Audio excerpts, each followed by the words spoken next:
What I like going back to some old drawings and putting some more detail into them. I think they can be really, really fun to do. I only really do it though on just basic sketches.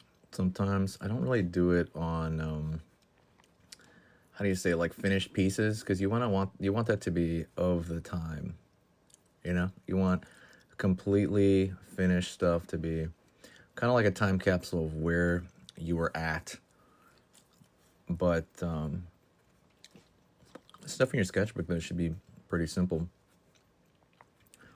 It's amazing the struggles I've seen with the drawing, and it relates to my own. And I wish I could kind of like, grab somebody and shake them and be like, "Come on, man, like chill out." Most, not always, right? Because everyone's so different. A lot of people's drawing problems sometimes. Again, this is sometimes. This is not always. A big chunk of it is this mental part of it, this mental aspect to feeling bad about yourself, or feeling like you're not good enough, or feeling like you're not good at anything. And that's going to affect how you study ultimately. It really is. But the studying part's still important. Like what you learn is important, how you learn is important. How much you practice is important. All that stuff's important. But I've noticed the X factor for certain people. Again, some people have no issue with this. So if you don't have an issue with this, don't worry about it. But I've noticed some people, they do all the practicing, they do all the studying, they do things proper, they take their time, they do all this stuff, but they still can't get it, right? There's still something wrong. And I think those people are the ones that kind of study, that kind of suffer from this mental aspect to drawing, where it's probably a personality trait of theirs. For me personally, I went through this where I got pretty good pretty quickly right off the bat. And eventually, it just stopped being fun. And I was beating myself up every time I did a bad drawing. And then because of that, I was getting worse at drawing. I wasn't getting better no more. I was getting a lot worse because things just weren't going the way they wanted to go. Thank you for the likes, Amy. And that had nothing to do with practice. I was practicing plenty. I had good teachers. I had people telling me what to do. I had people directing me on what to do and like what to work on with technical aspects of art. Wasn't that. It was my mentality. It was like this I've never been good at anything kind of complex that I had when I was like 18 to 19, 20.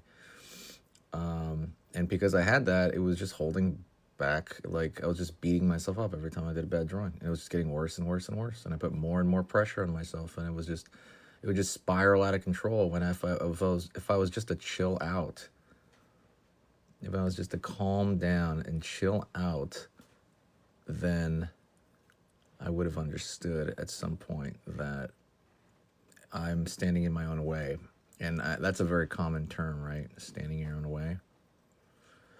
But I think, again, people underestimate, because you don't even know what that is, right? Standing in my own way. Yeah, if you just chill out. Yeah, I mean, that's part of it. I mean, that's actually all of it. But, I mean, part of the explanation, though, it's kind of like, okay, I'm in my own way. Now what do I do?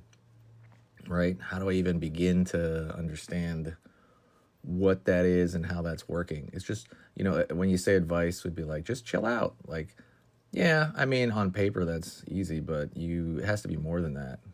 You're kind of changing the habits that you've maybe grown up with, or maybe habits that maybe again it's literally part of your personality, right?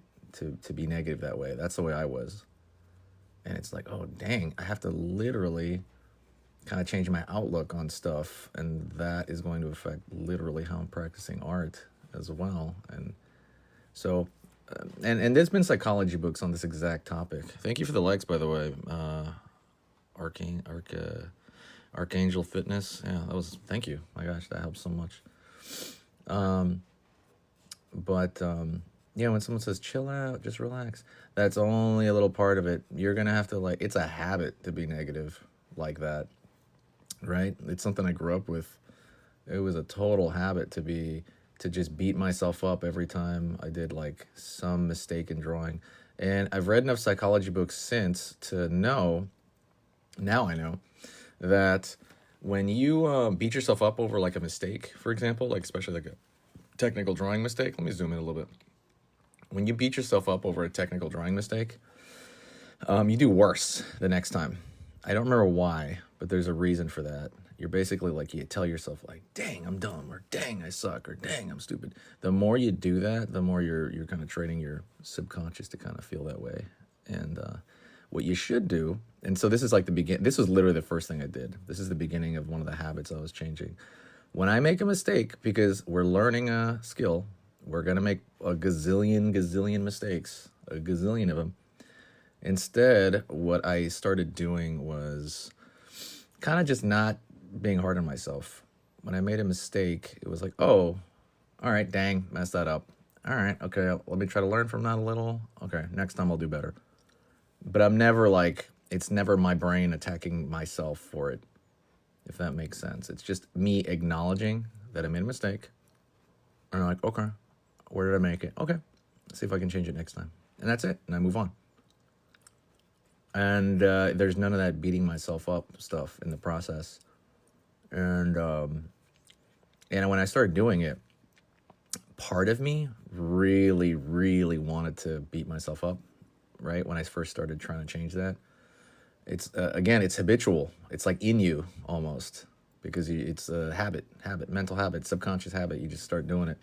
When I started kind of pulling away from that, you kind of almost have like, I'm doing pretty good for a few months, and I'm trying to remember to stay positive, and then out of nowhere, you have this kind of like collapse a little, almost like a recess, a little bit back. You move back a little bit, but you also have to acknowledge that improvement like that is not linear. So you're gonna have some bad days in general, mentally.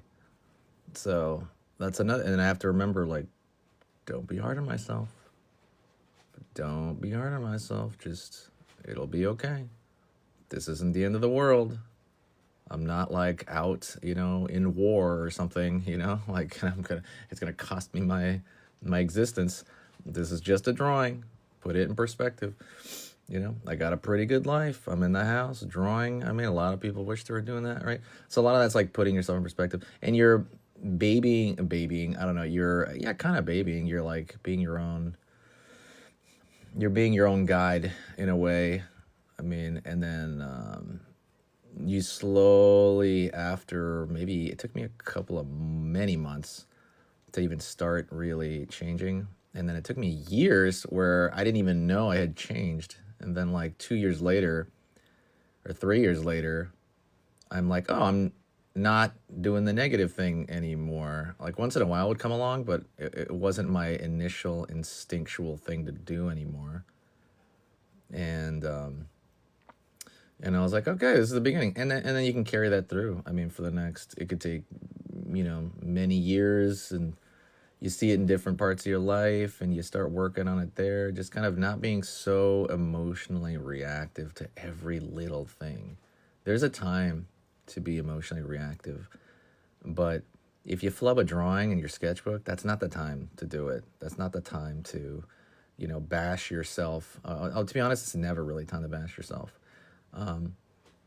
And it's funny because I went through that, right? And I can see it in other people, and I can tell they're trapped almost. It's kind of interesting. I can tell for the moment, it feels like you're trapped. You're trapped in your own negativity in a way, and it kind of pours over into your drawing.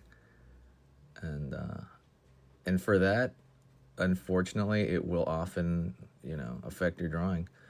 I've seen it where it doesn't. I've definitely known guys that were super negative that were really good, for sure. But usually, I mean, at least among my students, I've definitely seen it. It's almost like this feeling of like, why even practice? Like, I'm gonna suck anyway. Like, and then you don't practice, right? So it's like this self-fulfilling prophecy thing. But yeah, they don't really focus on that. It's hard to focus on it, I'll be honest, because we're here to learn to draw, so we're here to teach drawing and blah blah blah. We're here to teach a technical skill. The stuff I'm talking about with the mind, I mean, that applies to every part of your life. That can apply to anything. And then some people never have it. Some people come in because it's all kinds of people. Some people never have it. They get good. I see them get good really quick. It's like this fun process that they want to learn and want to teach somebody else, or they want to teach themselves, or they just want to learn it to kind of draw fun pictures, and they're like, they truly got nothing to unburden themselves of. But anywho, let me zoom out a little bit. I ended up. Thanks for the comment, by the way. Who was that? Trophy doll. Thank you for the comment. Anywho, I just came on to work on this stuff a little bit. I want to go live every day again. I've been going live every day on and off. Not every day. Every other day, but I just wanted to put some like shadows here on some of these dark areas, but on some old sketches. It's fun to do that. Anyways, thanks so much. I'll see you later. We'll talk soon. I'll be on tomorrow again. I'm only on here for 10 minutes at a time. Okie dokie. Who wrote me a message? Anybody? Hey, what's up, John Pizza? Well, I'm out of here though. Sorry, you caught me at the end.